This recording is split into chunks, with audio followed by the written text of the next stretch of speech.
চট্টগ্রামের বহুল আলোচিত শীর্ষ সন্ত্রাসী মোবারক হোসেন ওরফে ডেভিড ইমনকে গ্রেপ্তার করেছে পুলিশ। বুধবার দিবাগত রাত ৩টার দিকে ইমনসহ তার ৩ সহযোগী আলিস তমাল, সাফায়াত ও শামীম সহ যশোর শহরের ঝুমঝুমপুর এলাকা থেকে গ্রেপ্তার করা হয়।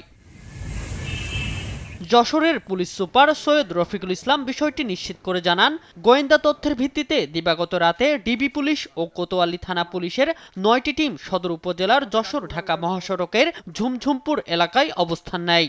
এ সময় সেখানে চেকপোস্ট বসিয়ে ৩ সঙ্গীসহ ডেভিড ইমনকে গ্রেপ্তার করা হয়। গতকাল রাত ৩টার পরে আমাদের যশোর কোতোয়ালি থানার ঝুমঝুমপুর নামক একটি জায়গা থেকে আমাদের ডিবি পুলিশের ৪টি চৌকস দল এবং থানা পুলিশের সমন্বয়ে আমরা চেকপোস্ট করে তার ৩ সহযোগী সহ আমরা তাদেরকে গ্রেপ্তার করতে সক্ষম হই। পুলিশ সুপার আরও জানান, প্রাথমিক জিজ্ঞাসাবাদে আটককৃতরা জানিয়েছে তারা সীমান্ত পাড়ি দিয়ে ভারতে যাওয়ার জন্য যশোর এসেছিলেন। তাদের সঙ্গে প্রাথমিকভাবে কথা বলে আমরা যেটা জানতে পেরেছি যে তারা এই পথ দিয়ে ইন্ডিয়াতে যাবার একটা চেষ্টা করেছিল। পরবর্তীতে আমরা চট্টগ্রাম জেলা পুলিশের অফিসারদের কাছে তাদেরকে হস্তান্তর করেছি।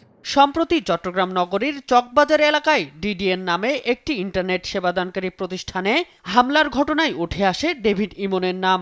স্মার্ট গ্রুপের মজিদ পেতে যায় আমার কথা জিজ্ঞেস করেন না, বলা সাজ্জাদ গ্রুপের ডেভিড ইমনে কল দিয়েছে। জানা যায় গেল ১১ জুলাই হোয়াটসঅ্যাপে কল করে নিজেকে ডেভিড ইমন পরিচয় দিয়ে ডিডিএন এর স্বত্বাধিকারীর কাছে এককালীন ২ কোটি টাকা এবং পরবর্তী সময়ে প্রতি মাসে ১০ লাখ টাকা চাঁদা দাবি করা হয়।